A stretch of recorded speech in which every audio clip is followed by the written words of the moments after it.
Why did these so-called elite experts not realize it was a bubble? I mean, First of all, what is a bubble and why are we in a bubble? My guest is Dr. Jeffrey Funk, a consultant, retired professor and researcher specializing in the economic impact, adoption, and potential drawbacks of new technologies such as AI. NVIDIA is saying, wow, yeah, this is great. We're selling all these chips to these cloud centers. These cloud centers are selling these services to OpenAI. Well, the problem is OpenAI can't pay those costs.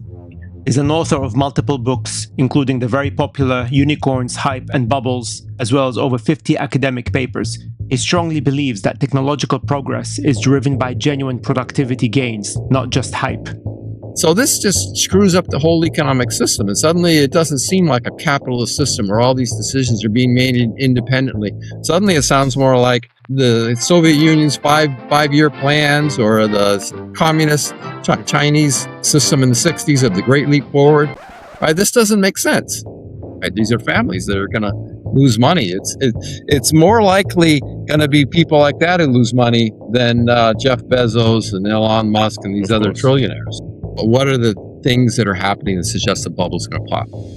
The first thing is, just found out that over 93% of you who regularly listen to our podcast and watch us on YouTube are not subscribed. So please do me a massive favor and make sure that you hit the subscribe button and the notification bell so we can stay connected and you stay informed every time we upload a new video. This will make a massive difference to help us with our mission to inform as many people as we possibly can and save them from the clickbait shadows once and for all. And I promise you, I will make sure that we'll continue growing, we'll continue holding everybody to account. We're not taking any sides, we're taking the sides of facts, science, and real data. You are listening to CEO. When we spoke the last time, we sort of ended our conversation at that point, that really the business sense just seems to be non-existent to an extent that right now, I'm actually worried that this AI bubble is not just going to kill the reputation of AI, but it will kill entrepreneurship because investors just throw so much money at this thing. Yeah. And they're going to get it back. So, I mean, how did we get here with this?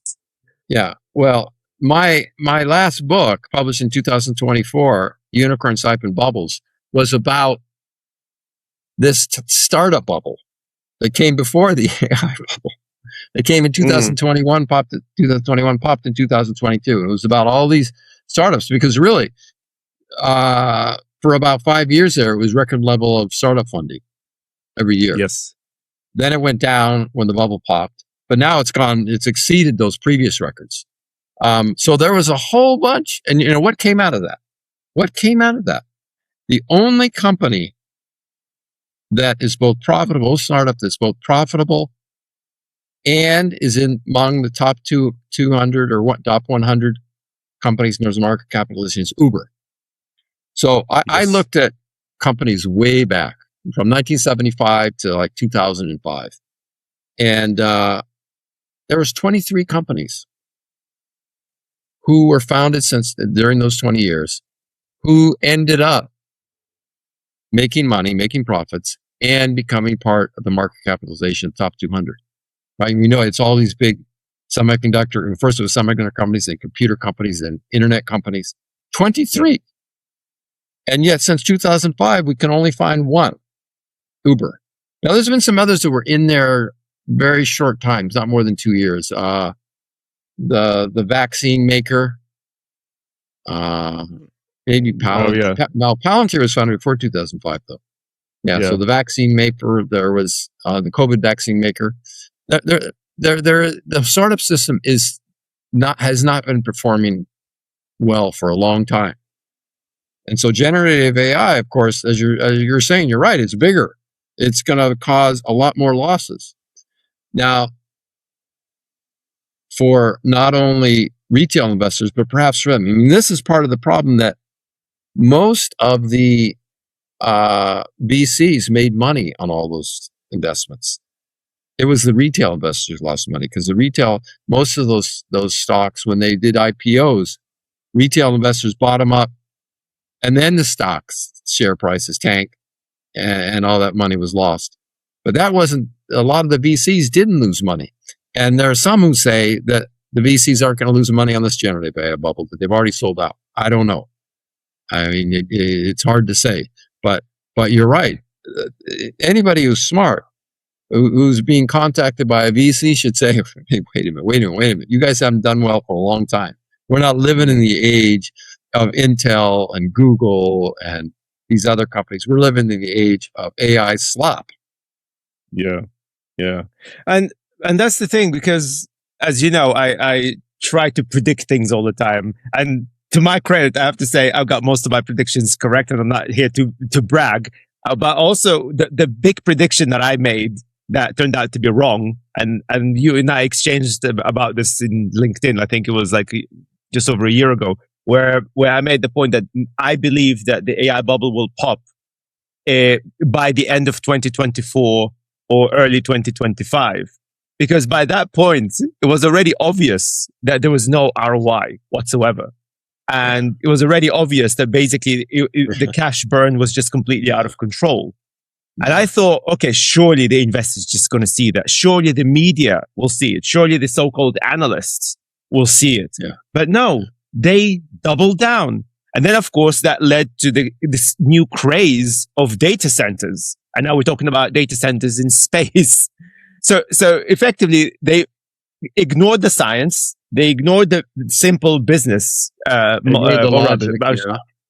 business logic, the investment logic, which is ROI.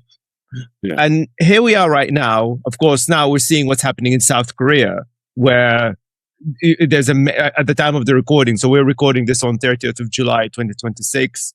And the South Korean markets are basically collapsing. And I've seen a pretty disturbing figure today that 300,000 investors have lost their money. So we talk about retail investors, mostly young people who lost their savings. And now they're indebted, and it's like, it's crazy. And now suddenly the media are talking about, okay, this could now reach the US.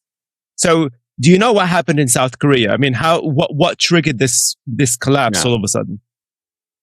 Yeah. Well, before we get to that, right, when will the bubble pop kind of thing?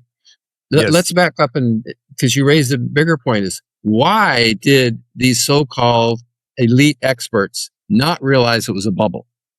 I mean, first of all, what is a bubble and why are we in a bubble? So there's a lot of debate about this, and economists and financial people give you all kinds of metrics, and a lot of them involve price to earnings ratios and amount of investment. And in general, I don't like their metrics, because they assume that all bubbles are the same, right? They're trying to find some metric that captures all bubbles, and all bubbles are different, right? So the AI bubble is very different from the dot-com bubble. There's similarities, but AI bubble is different than the dot-com bubble, from the 1929 bubble, and the subprime mortgage bubble. There's similarities in that a bubble is just overvaluations. So the share prices are much higher than they should be. So it doesn't say that it's good or bad or anything like that. It just says the share prices and the private valuations are too high. But the unique thing of the AI bubbles, it's really one or two companies. So Ed Ditron and a few others, Gary Marcus like to talk about this. I've been talking for years. I have too. There's really one or two firms. It's all about OpenAI has set prices that are about 1/2 its cost. So it doesn't make money. So right away, everything gets screwed up because people start using it a lot, and people say, well, everybody's using it. This is great. Well, but they're not paying the full price. Right? And NVIDIA is saying, wow, yeah, this is great. This is great. We're selling all these chips to these cloud centers. These cloud centers are selling these services to OpenAI. Well, the problem is OpenAI can't pay those costs. Right? It doesn't make enough money to pay those costs. So, as most of the listeners know, there's something called circular financing. So these cloud companies and semiconductor suppliers say, okay, well, we'll pay for these things. We'll pay for your services. We'll give you some money. Maybe it's investment or a loan, but you got to buy from us. Right. So this just screws up the whole economic system. And suddenly it doesn't seem like a capitalist system where all these decisions are being made independently. Suddenly it sounds more like The Soviet Union's five-year plans, or the communist Chinese system in the 60s of the Great Leap Forward, right? This doesn't make sense. And so, basically there's a bubble because share prices are way out of whack, and they're way higher than they should be. And I'm certain that there's some services, AI usage, where their benefits are greater than the costs. But it's just that it's hard to figure that out because there's just so much subsidization of the AI services. And that results in no profits. I mean, you really have to have profits, and then you look at revenues. And I know a lot of people will say, well, the dot-com bubble is the same. No, it wasn't. Anybody that so many people will draw a conclusion about dot-com bubble. They'll say, it's all about dot-coms, right? That was all dot-coms. There wasn't any big companies there. No, just because we call it the dot-com bubble doesn't mean there was no big companies. The biggest companies in the NASDAQ at the time were like Cisco and AT&T and Nokia. Yep. Remember Nokia? Remember that big internet supplier in 2000? Well, people thought they were going to be an internet supplier, so they were included, and they had this big increase in share prices. So they were big companies, and most of them were profitable. And even one startup, AOL, was profitable. Why was it profitable? Because it was the first company to offer email to a lot of people, right? You need some intercompatible, some mail that lots of people can use. I mean, now it seems trivial, right? But that's the way the world works, Bread was really important 500 years ago, but now who cares? Everybody can get it for really cheap. But that email was really important. And because people really loved it, they were willing to pay a lot of money for internet subscriptions. They were willing to even buy a PC because they wanted email. Yes. And they were buying e-commerce too. You add up all those as 1.5 trillion in today's dollars.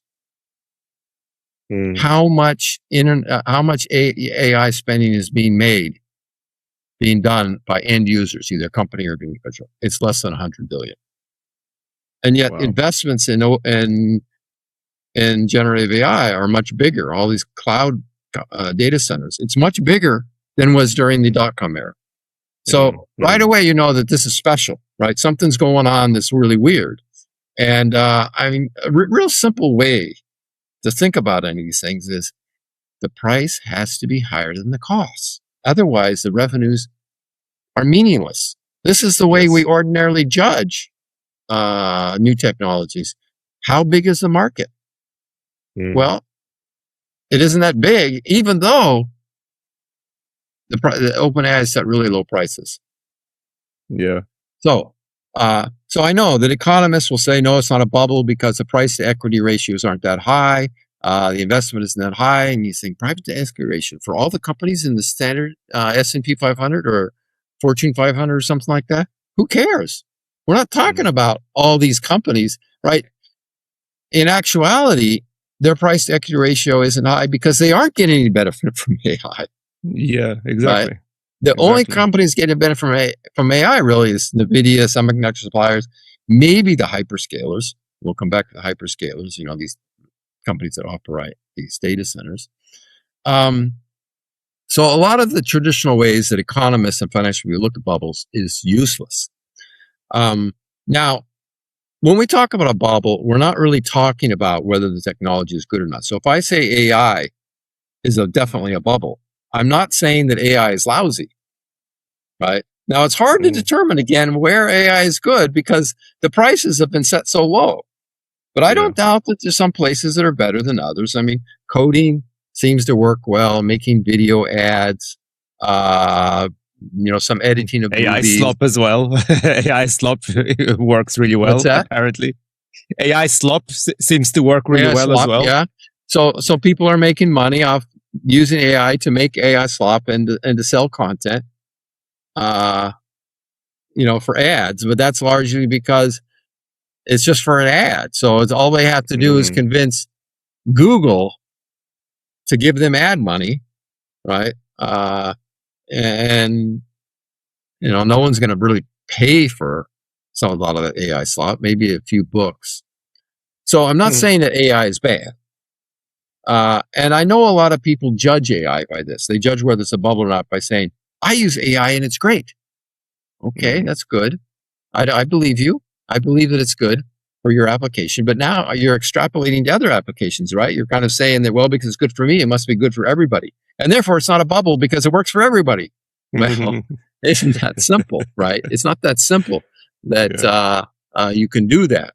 And a lot of these people also don't look at the downstream effects. So this AI slop, right? Yeah, you can write an article with AI and it doesn't take any time, but then it's not that great, right? So then this is occurring in all parts of the economy, right? So even coding, where it seems to work somewhat well, you can build an app with it, but who cares if the app never sells, right? We don't care about that. We're able to develop an app. That's our job. Somebody else's job to actually sell it.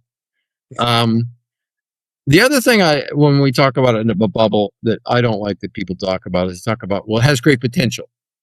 Well, what does that mean? It usually people are talking about, well, AI has the potential to automate all jobs. AI and robotics. Yeah. So that means it has great potential. I mean, we could have said that about automation 50 years ago. We could have said about robots 50 years ago. I mean, I did my PhD on the economics of robots back in 1980, in the early 80s. And robots go much further back than that. And we could have said that about the potential for robots 50, 70 years ago, yet still there's a lot of manufacturing jobs left. I mean, you have to be careful because when you say it's a great potential and therefore it's not a bubble and therefore we should be investing in it, you are implying that it's not only has a great potential, but that potential is going to be realized very quickly. When you say something has a potential, you're not talking about timing. But yet when you make an investment, it's all about timing, right? If AI works out in 50 years, all the people investing in it now aren't going to be happy about that, right? The people who said it has great potential might be right, but it's kind of irrelevant. And so is AI good or bad? Well, there's a lot of studies that look at what kind of return AI has given user companies. And the results aren't very good. The most famous study is done by MIT saying that 95% of the people didn't get any ROI at all, return on investment at all. But that's not the only study. There's a whole bunch of them. I posted them a lot over the last year and a half. I mean, there's lots of studies and Atlassian software, other ones, and some companies look at it from different perspectives, right? They look at it from different perspectives and they all come to the same conclusion that it's not very useful. And I know that listeners who say, well, I use it and I love it. Well, I'm not saying that you're wrong. I'm just saying that you're a small percentage. You're probably also not considering the downstream effects of your of AI, like creating AI slop. I remember some people a year ago or 2 years ago telling me that I use it to make websites. It works great.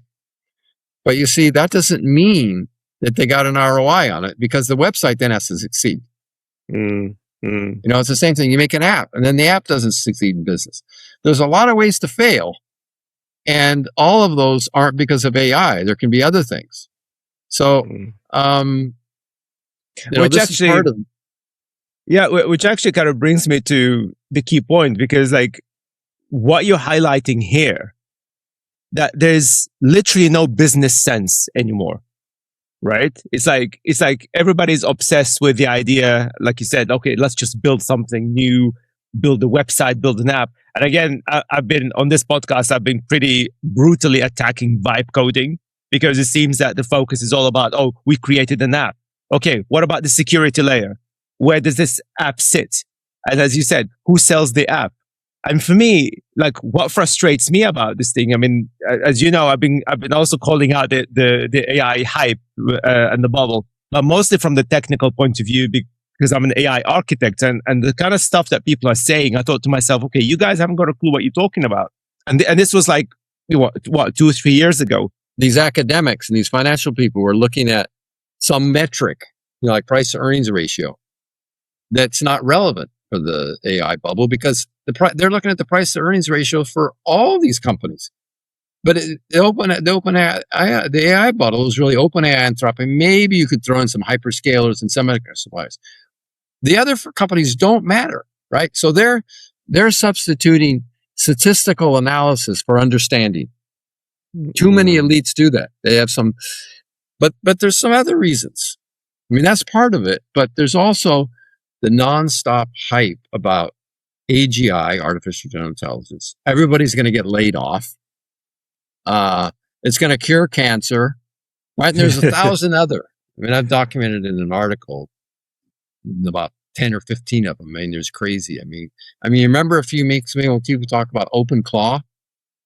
Yes. You've probably forgotten. Oh, yes. But for a few days there, it was so big for a week or so. And there were people that said, in these 2 weeks, we've had more innovation since 1900.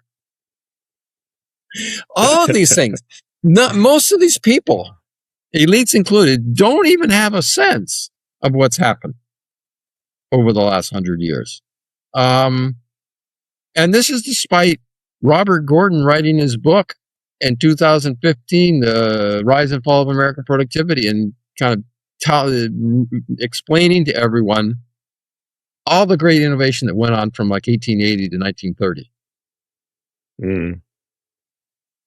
The elites have failed us. I mean, this is, so you see this, as you pointed out, that everyone's going to lose interest. Well, they should lose interest in all these startups because the people who are running the startup system, aren't doing a good job, at least for retail investors. And see, this is part of the problem. As I talk about unicorns, hype, and bubbles, 40, 50 years ago, startups attacked the niche, succeeded, became profitable, and then did an IPO, and then expanded the business and got very high valuations. That's not how the system has worked in the last 15 years. Now it's basically, don't try to get profitable. Don't go for a niche. Start talking about the whole market from day one and how we're going to create $1 trillion company or bigger. Right. I mean, when SpaceX was doing its IPO, people were really, they're inventing new numbers, 10 trillion, 100 trillion. It's like the world economy isn't that big, but they claim that SpaceX is going to do this. Yeah. So the whole system has changed and it's not going to work until it's remade. But who's going to listen to us? Well, maybe they should listen because we turned out to be accurate. I remember we had a lot of positive comments in our last discussion on YouTube here, but we also had a lot of negative discussions about people saying, "Oh, you guys don't know what you're talking about," the usual stuff. You guys are Luddites and stuff. And actually, I responded to one of them. I said, "You guys, you need to kind of Google my name and especially Google your name, Jeffrey Funk." You know what I'm saying? It's like, yeah, we kind of know. And I think now, going back to the point about this realization, I'm starting to get less of these sort of comments. I think people are now starting to wake up to this reality.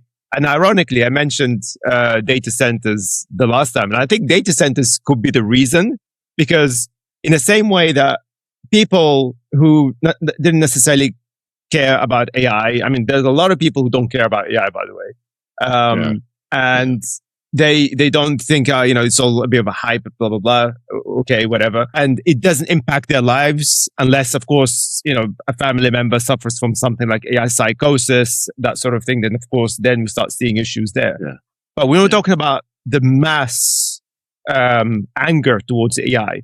The data centers absolutely did that, because data centers started to physically impact communities, people's, neighborhoods, etc. So now we're starting to see some serious retaliation against these data centers. But then now, I mean, what is the logic of these data centers? Because of course, I mean, actually, I don't know. I mean, do you know? I mean, I'm trying to figure out who actually came up with this notion that, we need data centers because it's all about this crazy, again, it's an open AI theory, this endless AI scaling theory, which is to me is complete bullshit. That's not a thing. But I think, I don't know, it probably was triggered by Donald Trump and Oracle's this crazy, again, very Hollywood nonsense, the Stargate project, which of course I think is going to cost Oracle its entire business potentially. It may go bankrupt. Yeah. Exactly. I agree. Exactly. So, I mean, could Oracle be the Lehman Brothers of this bubble? Yeah. My understanding is that Sam Altman, 2022, when he released ChatGPT, and everybody loved it, and he did this worldwide tour that may have happened in 2023, but there was like 6 months, a year there where he was going around talking to all these experts on technology, all these prime ministers and prime minister advisors, right? He didn't talk to experts on the technology. He's talked to all these people who think they know so much, right? This is the problem about a lot of politicians. They think they know so much more than they do. And the same with CEOs. They think they know it. So then Sam Altman calls and tells them, here's a solution to everything. I mean, see, it used to be, if you go back 40, 50 years, these things would bubble up in companies. The people on the bottom would be working on something. They'd get it to work, and they'd slowly go up the hierarchy that, oh, this is really good. And then the investments would start increasing because they knew something. We've completely bypassed that. We've just bypassed it and said, okay, Sam Altman, he's going to go talk to the CEOs and presidents, prime ministers of the world, and and they say, oh, AI is great. Here's a solution to all my problems. And you're right. And part of his argument was the bottleneck is not the product market interface. It isn't making the product work for the application. And then we tinker with the product. Then we try a new application. And these engineers are tinkering away and solving problems, and they solve new problems, and and it expands. That's the way an ordinary works. But that's not the way that Sam Altman told him. He said, no, that's not the bottleneck. The bottleneck is compute. Yes. As you were saying, that it's a scaling issue. So all we got to do is build lots of data centers that can handle these bigger models, make these models bigger. We need data centers to handle. Then we're going to get AGI. And people like Tyler Cohen and Ethan Mollick and a lot of other professors jumped on this, even though they've never spent they've done nothing in their life on this type of issue. Yes. But they're elites, so they were believed. That's nuts. And speaking of these elites, I mean, who again, I try to avoid to sort of blowing our own trumpet, because obviously we know what we're doing in the sense, because we built these things, we worked with these issues, and I speak personally for myself. As my previous startup at Google Campus, I mean, the compute was a bottleneck. So our idea wasn't to how do we build bigger compute, but rather we were saying, no, we need to figure out how can we make the AI models more efficient, because no one is going to pay crazy amount of money on compute unless you're a huge corporation. But if we're talking about so-called democratization of stuff, and I'm a big advocate of that. I mean, I told people recently, they didn't believe me. You can check it out online. I mean, like when I started my whole knowledge building through AI language models before OpenAI, my whole ethos was that I wanted to democratize scientific knowledge. In fact, that's kind of the ethos behind this podcast. I'm trying to, I'm not charging for access. I want everybody to understand what's going on. So much so that I literally own the trademark democratizing science. I mean, this is like how dedicated I am to that, which is crazy. But so for me, it was like, actually, it's like, okay, well, how can we make that accessibility easier? Now, compute was important in the sense, we want to be able to process as much data as possible. But ultimately, the AI models themselves need to be as efficient as possible so that they can be accessed or indeed installed in any infrastructure without you spending crazy amount of money. I mean, that I'm talking about 10 years ago here. Now, fast forward 10 years, of course, we've got this crazy hyperscale nonsense. But thankfully, China came into the play with DeepSeek. And again, some people attacked me for this because when DeepSeek was released, what was it, January 2025 or something like that? I said then, and I've got the episode right here, I said then, China has won the AI war. Yeah. Because it was so obvious what China was doing. China was not going after the hyperscaling or massive data centers. They went for efficiency and open weight, and indeed they want to go for open source. And look what's happening right now. So what are your views on the Chinese AI attitude? I mean, am I right in saying this? And is there something else going on? I think you're absolutely right. You're giving more evidence that America's startup system doesn't work well. The startup system worked a lot better 40, 50 years ago because it was very decentralized. Because there wasn't a few Andreessen Horowitz venture capital firms that dominated everything, right? It used to be a lot of different venture capital firms who were finding these odd things, these odd new semiconductors, right? There was a whole change in semiconductor design and processing over all those years. There was change in computers, right? From mini computer to personal computer, laptops. There was all these changes. And these companies found this. But instead, what we've had over the last 20 years is we've got the same ideas. I mean, it was even before AI. I mean, it was like a few ideas that these venture capital firms pushed on all around the world. I mean, there was like 10 ride-sharing startups. There was so many fintechs, various forms of fintechs, payments, neobanks. There was all this sameness. And that's the problem, is that we've got the same people pushing their same ideas. And so again, it reminds me of the Soviet Politburo's 5-year plan or the Great Leap Forward of Communist China. This isn't how capitalism is supposed to work. It's supposed to work differently, and it's not. And that's a problem. It's not just a problem for AI, but for a lot of things. So I think you're right. I mean, the small language models, right? I even wrote an article with George Zoller, who's really big on this, about you can distill, through distillation, you can create a small language model from a big language model. And it was obvious this was much better. And then you can try to solve very local problems. But, Sam Altman, he wanted to solve everything. I'm in charge of everything. My model is going to make everything better, as opposed to we're going to have a model here, a different model here, a different model here. See, ordinarily, it starts that way again. If you look back to the way startup system, people would attack niches. And then people would start to realize that there was a common product that could serve multiple niches with maybe some kind of variation in there. And over time, that's the way it worked. It went from niches to some general solution. Whereas Sam Altman and his buddies wanted to go from a general solution, start with a general solution. And now they're going to go to these specific solutions. As you're saying, it's going to be hard. The Chinese are doing that and we're not. The one thing I would add about China is that I don't hear about successful applications.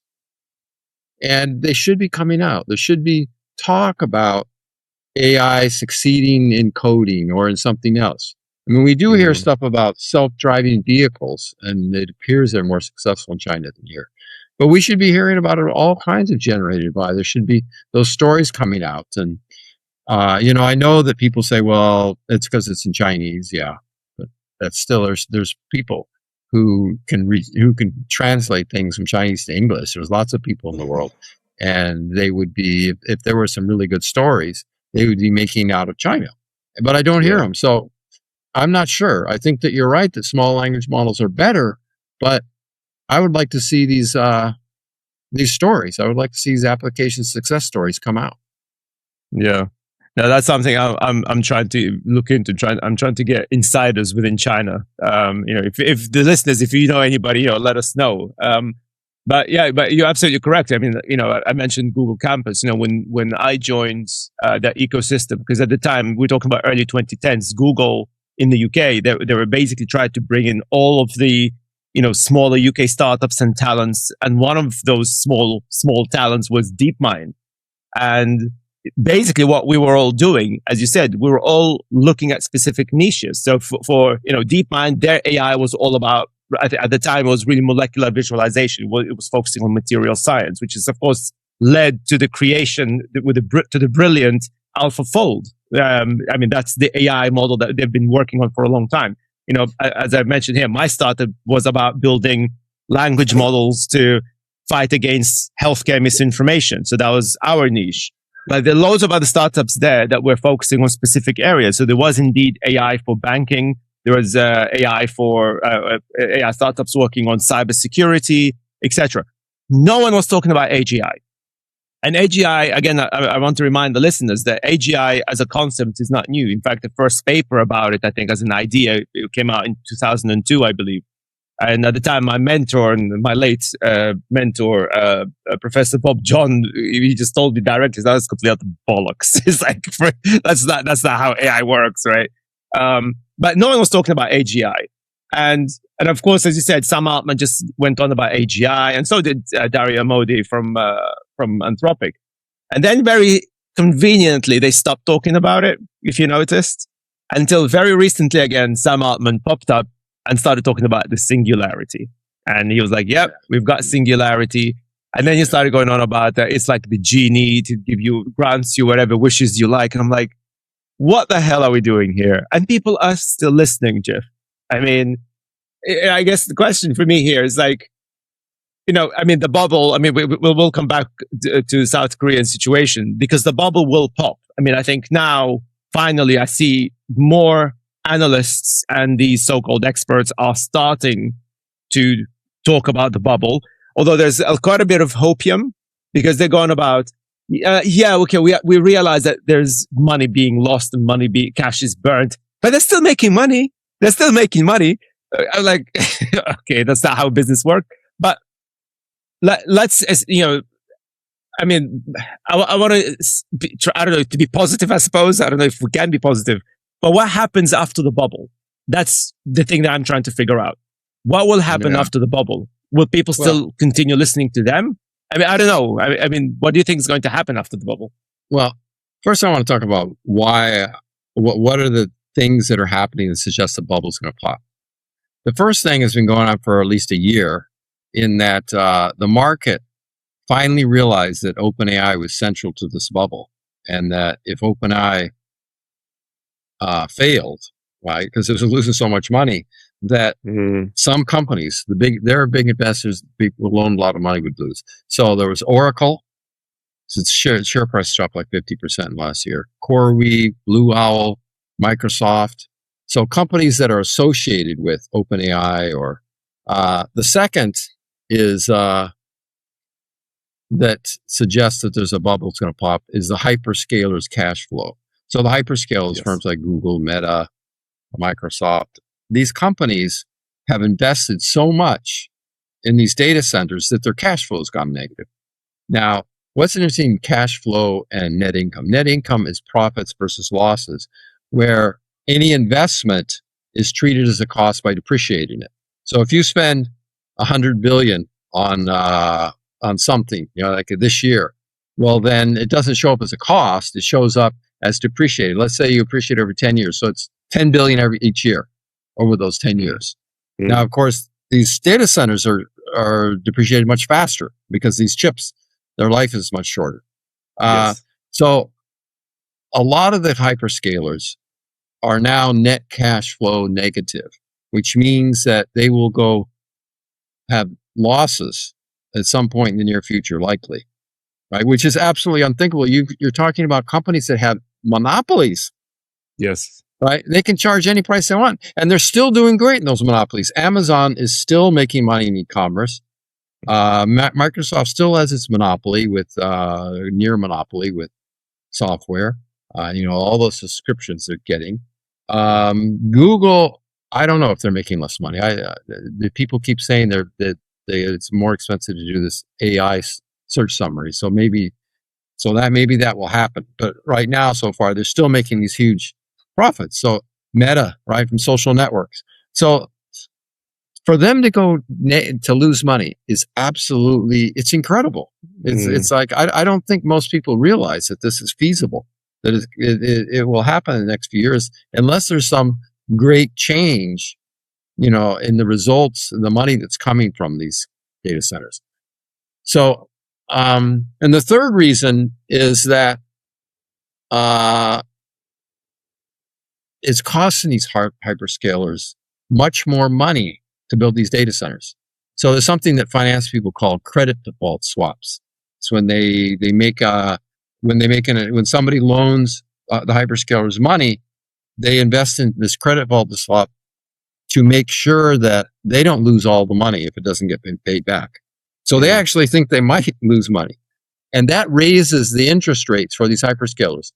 And they do it in terms of something called basis points, where 100 basis points is 1 percentage point. Yeah. Some of these hyperscalers are paying about 1%, 1.5 even, higher than the natural interest rate. And again, these companies are supposed to be great companies, right? They're the biggest companies in our economy. And suddenly they're deemed a risk, right? And so they get these low credit ratings. It's absolutely amazing that this could happen. I mean, I think that if one of them breaks up, I mean, most people would say, "What? I didn't even know that they were in danger." And part of that is that Moody's and other institutions are rating or downgrading them, and so that keeps happening. And then, as you said, fourth, the Korean market. So actually, we all thought that the bubble was going to pop a long time ago, right? There's been many instances where we assumed it was going to happen. But in April, the stock prices were really low for these AI companies, and then it boomed up. And part of that boom came from the rise in the semiconductor companies earlier this year. So Korean companies, and it's really funny that it's two companies, Samsung and Hynix, which are the two of the biggest suppliers of memory chips. Because memory prices have gone very high because data centers need so many of them. And then of course there's other applications, right? We have them in our phones and computers and everything. So the Korean market, went way up earlier this year, and now in the last month it's gone down 40%, right? But it's still 50% higher than it was in January. So people think it's going to keep going down. So this market this bubble may burst before the general AI bubble in the US burst. And then I would say a fifth reason is the SpaceX IPO. So it probably went up to 220. Now it's down to 115. They set it for 135 when they did the IPO, and then it went way up to 220. Then it's been going down ever since then. And so a lot of people obviously have lost money for it to go down so far. Well, if it keeps going down, a lot of these early investors will even lose money. By early investors, I mean ones that invested long for the IPO. So some of those investors, I don't know how many, some of those investors can sell like next week or the next 2 weeks, in 1 week or in 2 weeks. So that those people are sitting at home going, I want to sell, I want to sell, I want to sell. And as soon as the window reaches, it becomes possible for them to sell, they're going to sell. And that share price is going to go lower. And anybody intelligent realizes that. And so they're not going to say, well, I'm going to buy now. Maybe they'll buy after all those people sell. But what is it going to go down to? Under 100, 90, 80, 70, right? And so anybody who was thinking about buying, who was excited about the Anthropic and OpenAI IPOs, is now probably thinking, oh my gosh, I don't want to invest in those IPOs. It's a disaster, right? Yeah. So, that's going to cause the bubble to pop. And one of the things that's interesting is that, it's amazing how the market just tries to trick everybody. They're always trying to trick everybody. Google released its results the other day and said we made a profit. And then a lot of people dug into it, not me. There are these people that read these statements. I don't. Ed Zitron reads the statements for OpenAI. That's the value he has. So then he comes out with these articles that reflect how confused these income statements are from OpenAI. If you read his articles, he's going in circles. Well, that's because the income statements go in circles, And so I guess that's consistent with circular financing. But anyways, the Google statement showed a profit for AI. And then somebody dug in and said, wait a minute. That's because it included the money they made from the SpaceX IPO. Yeah. When that was that tiny rise at the beginning. It jumped. The tiny rise. Yeah. So it was June 30th. They did it on. They calculated the rise. So there was a rise on June. They looked at the share price on June 30th. It was higher than whatever Google paid, a few months earlier or whatever. Yeah. But now, of course, it's down. So now if you would look at Google's earnings for that semester, for that quarter, they're negative. And this whole thing, it's very weird the way we value these things, because in the age of a bubble and the age of all this volatility, those numbers don't mean anything. But I'll tell you, it gets worse because Microsoft just released its earnings, and right, they were all big profits, all this revenue, all these profits. And then I started noticing the same thing on X again. X always has these great, there's these people that read these things very carefully. He read through it and he noted that there was some inconsistencies about Microsoft about OpenAI, because Microsoft used to own OpenAI. And so they had some revenue sharing. So last year, Microsoft announced some losses from being investing in OpenAI that suggested that OpenAI had much bigger losses than they did. Then they stopped doing that. Yeah. But it all brings up the question of, none of these numbers mean anything. If you're looking at Microsoft's investment, how much money they have at the end of the second quarter, based on what OpenAI or Anthropic say is their value, right? This is a private valuation. It's not the market. And who's involved with setting those companies like Microsoft. It's all just circular, right? It's circular finance, and now it's circular valuations, right? They each tell each other how valuable their companies are.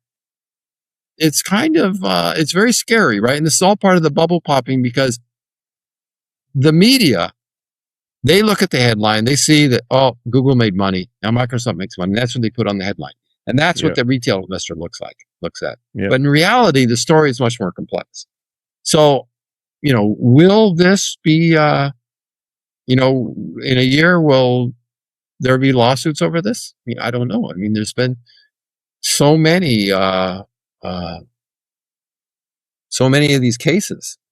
Yeah. I'm not a lawyer, but to me, it's borderline fraud, really, isn't it? Well, that's what I'm wondering. It's because like Ed Zetron, again, you mentioned him, and I saw an interview with him somewhere. I can't remember which one, but he talked about that somebody from OpenAI leaked the financials from OpenAI to him. And he said that basically they put a marketing budget that is equivalent to Coca-Cola's marketing budget, which is insane. Now, you might say, okay, well, so what, Tim? Big deal. They've got money, so they can have a massive marketing budget. Well, you see Coca-Cola ads everywhere. Now, how many ads have you seen for OpenAI? Barely. I see a few ads that pop up maybe on LinkedIn. That's about it, right? Outside. But in the real world, I don't see anything about OpenAI. So where is that money gone? Well, it turns out their argument was that the inference cost, right? Because people are using ChatGPT for the first time for free. That's equivalent to marketing, because they're discovering ChatGPT. They're discovering, how it works, et cetera, et cetera. So the inference costs that they put on the marketing, right? Or they kind of diverted it into marketing. So, that's practically marketing. Yeah. It's crazy. It's ridiculous. I wouldn't doubt if that marketing money, those ad money, is going to some other areas, though, that we don't see. Exactly. Yeah. It's going to influencers on LinkedIn and Facebook who are posting things, who are liking posts. It's going to publishing articles on websites.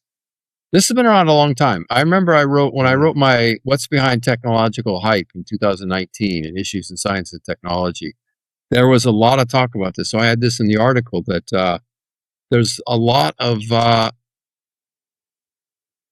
even Forbes takes money. If you want to publish an article, Forbes will take it. So there's a lot of newspapers that will take money, websites that will take money to publish an article, because they don't have as many subscribers. Right? It's hard to make money. So they get around that by taking money from the writers. So it's really an ad, and it's not always divulged completely, right? So I've been trying to find that. I mean, that's very interesting what you said about OpenAI, because I've been trying to find evidence for this for this trend, for this, that these tech companies are paying a lot of money to have articles published. You know, and a lot of people won't pay Wall Street Journal or Financial Times or one of these reputable websites, newspapers, for a subscription, and thus all they get is this free nonsense. And they even started acquiring podcasts. Remember, there was a story. I can't remember which podcast that OpenAI acquired. You're right. Yeah, I heard that. Yeah. And actually, I'll reveal something. Although I'm not going to mention names, but because you also mentioned Andreessen Horowitz, and you know, they seem to be becoming more of a podcast production company than the VC, because they've got podcasts and videos all over the place, basically highlighting the point you made. But I had one of the AI labs, not the top ones, but maybe I would say mid-tier, that approached me, and they said, Tim, you know, even though like I was surprised, like, guys, do you know who I am? Have you seen the stuff I've been saying about you? And they are, I mean, I suppose if people want a clue, they are one of the investee companies of Andreessen Horowitz. And I was like, you know, I'm very critical of Andreessen Horowitz. And I was like, do you guys realize that I've been criticizing your VC and they've been criticizing you? But they don't care. They're like, you know what, Tim, you know, we'll offer you money for you to talk about us. I'm like, no. So they're doing it. They don't even care. I mean, I'm a critic. I don't even care that I'm a critic. They're like, just talk about us. You know, I was like, okay. And who was it? It's crazy. Who was the company, or what kind of company? I'd rather not mention. I don't want any. I know, it was like a private it wasn't thing. a big one, right? It's a small one. It's one of the mid. It's not one of the big ones. It's not like OpenAI or anybody like that. But it's one of the probably mid. I would say mid tier. Get their name out there. Yeah, they want to get their name out there. Yeah, even if it's bad publicity, it's good publicity. But I'm like, yeah, but that's just. I mean, like, you know, that's the issue. I mean, I complained to you privately before. Like, you know, the issue I have, for example, with sponsorships is that, you know, we get that kind of nonsense all the time, and of course, you know, they want to compromise, you know, independent media outlets and the media and stuff. And of course, as you highlighted, you know, with Forbes as an example, but Forbes is not the only one, but, you know, the media are being compromised. I mean, like, sometimes I read stuff in there, going back to the point that we talked about earlier, that when it comes to basic business sense, you think, okay, guys, I mean, like, you're not making any business sense whatsoever, even in your reporting. It makes absolutely no sense. How could you report this in a business magazine? You know, it's like, it's unbelievable. And I think you've highlighted this here. Like, they're just acting as shills of these AI startups. The UK Parliament is pushing legal measures that would literally and directly fight against the existence of independent journalists, independent media outlets like retortmedia.com, and indeed this podcast. I talked about the whole situation in this video in here. We urgently need your support. Your subscription on YouTube alone is not going to be enough, because if these measures do successfully go through Parliament, we are at a much higher risk than ever before to be shut down and even blocked from YouTube, TikTok, and all social media.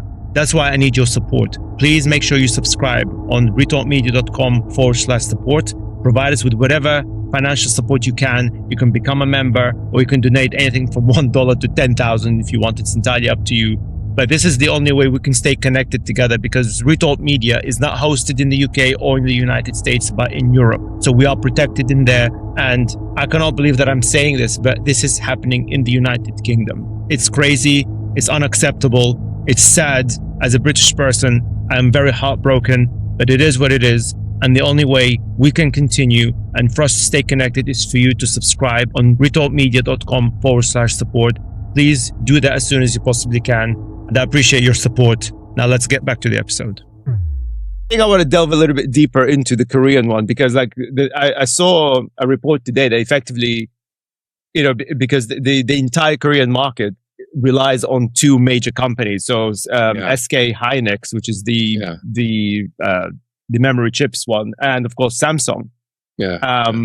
And to me, it's a very similar picture to what we have in the US, because the US entire markets are entirely built on the so-called Magnificent Seven, maybe not Magnificent Eight if you were to include SpaceX, but we all know what's happening with SpaceX right now.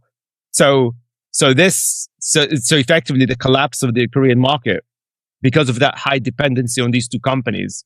I mean, are we going to see something similar soon now in the US? Yeah, it's possible. Yeah, it also depends on how people are going to interpret the Google and the Microsoft, particularly Microsoft. And Microsoft news yesterday, the earnings announcement, was trumpeted all over the press last night. Now, and I've just seen a few comments suggesting that it's not really, the earnings aren't as good as they suggested. But I want to see, like the Wall Street Journal, are they going to publish this? Do you think they will publish it? Do you think they'll... I don't know. Wall Street Journal writes a lot of negative articles about AI. You know, they write more positive articles than negative, but you know, once in a while, I mean, basically those are the ones I post about from the Wall Street Journal. Yeah, no, yeah. Yeah, it would be interesting to see as well the other. Obviously, I'm based in the UK, the Financial Times. I kind of like Wall Street Journal. They've been saying more positive stuff about AI than negative, but I think, you know, because of course they have to be, I mean, it's their reputation. They have to be very open with investors about what's going on. And it will be interesting to see what they'll report. But my heart really breaks for the Korean investors, because it's mostly young people. Like I said, it's like the figures I'm seeing right in front of me. It's over 300,000 young people that put all of their money into this, and even took out debt to invest in these things. And we've seen the same thing in the US with SpaceX. There's a great scene in The Big Short where the market starts to crash, and a couple of these guys are celebrating because it's crashed, and Michael Burry got on and said, "Those are families who are losing their money. Don't be so happy." Right. Yeah. So here we are. We've been predicting something, so it's hard for us not to celebrate, but we have to realize that you're right. These are families that are going to lose money. It's more likely going to be people like that who lose money than Jeff Bezos and Elon Musk and these other trillionaires, right? No, they're not gonna lose money. In fact, they don't seem to care. I mean, I actually posted just before we recorded, actually last night before this episode, I posted an article on LinkedIn that seemed to be going viral a little bit about this story. That, again, the main media didn't cover very much. I can't remember. I think it was Fortune that reported it, Fortune magazine, and it's the CEO of Shopify, who seemed to have suggested online, I can't remember if it was on Reddit or X, that effectively people who are not making that much money, or people who live off benefits and stuff like that, should not vote. So literally, he's kind of wants to drag the US and probably the world back into the early 19th century, where basically property owners, the lords, or whatever, are the only people that can vote. If you're a pleb, you're not allowed to vote. I mean, it just shows. It's terrible. Yeah, it's ridiculous. I mean, but that shows this is their mindset. They do not care. I mean, this is why I talk about this a lot. I mean, it's. I mean, that's the thing. I mean, that's why I'm wondering what the retaliation would look like, the legal retaliation. Yeah. Well, the two rich people who very well might lose a lot of money are Larry Ellison and Masayoshi Son. Oh yes.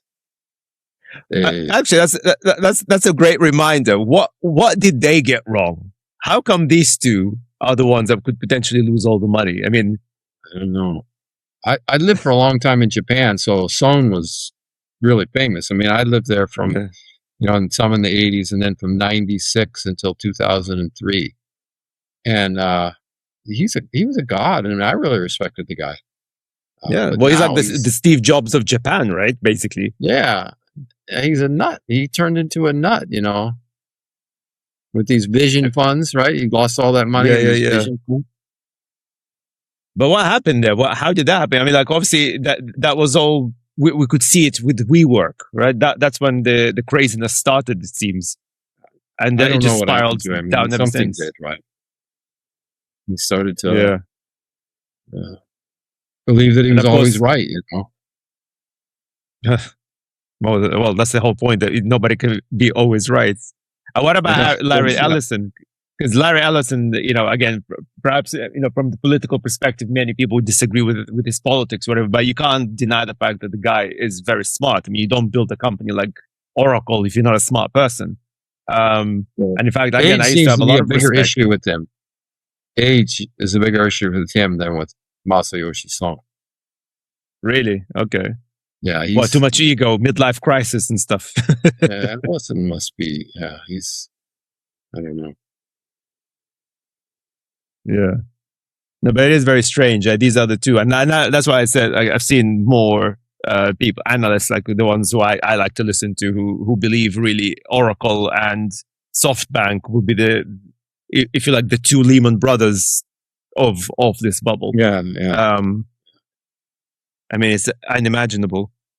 That as a final thing, because I kind of mentioned politics slightly, because like sometimes I wonder, where is the SEC in this? Because like I just, and again, this is not me being pro, Biden or pro. I'm not actually. I'm not a fan of the Democrats either, actually. Yeah. But I just wonder, if Kamala Harris was the president, would we have this AI bubble? Would we have this crazy investment and that money thrown at data centers, etc.? You don't think that would have happened? So, I mean, we might have some different policies coming out. What's her name? Lisa Khan. Yes. Right. She was trying to break up these companies, so some things might have worked differently there. But the bubble would have probably ended a lot sooner. Probably the bubble would have ended in 2024, 2025. Yeah, it could be, perhaps. But the bubble was big when Trump took office. Yes. Yeah, but he accelerated it. Like the fact that he I mean, well, his family, they've got shares in a lot of these companies as well, as it's been reported. But effectively, he turned a blind eye. He's like, you guys do whatever you want. I mean, like the first thing that he announced was the Stargate project that we basically talked about, the very project that could literally kill Oracle. Yeah. Yeah. But I think as the bubble is popping, it seems, I'm much more interested to see what happens afterwards. I mean, how do we recover from this? Or can we even recover from this? I have no idea. Yeah, we really didn't get to your question about what happens afterwards, but I have a feeling that how it pops is going to determine who's the big losers, right? Because there's going to be people trying to get out at the end, and how it pops determines who actually can get out, right? Some of these people, the hyperscalers, they're kind of trapped, and NVIDIA too. NVIDIA has cash flow problems. They're trying to finance a lot of these things now because the hyperscalers can't. So, the law, if they have some success, Jensen may throw in a lot more money. Bo, do you think that would be the end of entrepreneurship? Which is the thing that I worry about. Well, what I worry about is that the elites don't take responsibility, right? Yeah. I mean, for example, look back at COVID and all the mistakes that were made. And now all those elites are out there saying, yeah, Fauci, you're so lousy. When 6 years ago, they were saying you're so great, right? Yeah. And so now you have these elites who are they're gonna look for a convenient scapegoat that they can all blame. As opposed to, I think that most universities jumped on the AI bandwagon. Yes. Most big consulting firms jumped on the big AI bandwagon. So, it's not just the Trump administration, right? And obviously the whole VC system, and, some of these universities really have problems, like Stanford. Yes. And, I just wonder how that's going to play out. I have a feeling that these universities and big consulting are going to find a way to dodge the bullet. Who do you think they'll blame? Who would be the scapegoat, do you reckon? Well, it'll be the most directly involved, the companies themselves. Sam Altman. Sam Altman will be crucified. Sam Altman and those people around him, and maybe even some of the other big startup founders. And so the others may be able to find cover, right? Maybe even the VCs, maybe because they'll say we got to fix things, and they'll immediately call up the VCs. Well, you got to come. How are we going to change this so it won't happen again? Right. You're asking the people who caused the problem, created the AI bubble. Yeah. I mean, with Dario as well, because Dario's already been in the line of fire of the so-called Department of War. That he's too woke and whatever. So I assume. Yeah. So I assume it's him and Sam Altman. Dog. They're the ones that are going to be the scapegoats. Yeah. Wow. Well, indeed, interesting time ahead, and indeed difficult time. And just again, my heart. I don't want to say to people, look, we told you so and stuff, because at the end of the day, that's people's money and people's savings. But my heart goes out to you guys. If you've lost so much money. But at the end of the day, really, you should listen to the people who know what they're talking about, because that way you're not going to lose money, right? But what does that mean to most people? Sorry, when you say you should talk to the people who know the most, what does that mean to them? It means the people with credentials. It means the guy who's a top professor at a top university. It means the guy who's a top person at a top consulting company. It doesn't mean Tim and Jeff. Yeah. No, absolutely. Yeah. I mean, well, it's the track record. Like if you say, look, I've been saying what I've said for the past, since publicly on YouTube. My first ever video, I think, was like, I talked about the potential AI scam, and that was in August 2022. You've been saying the same thing for even decades, and I had other guests Henry Nash, for example. He came here in the early 2024, was saying that if you don't have ROI, going back to the ROI point, you were saying if there's no ROI, there's no AI. You should do a podcast with Theo Baker.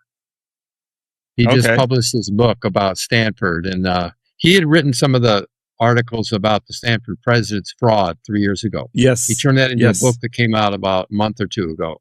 I posted it on LinkedIn. But he's talking about the rot that goes deep in Stanford. And I have a feeling that kind of rot exists at Berkeley and many other universities.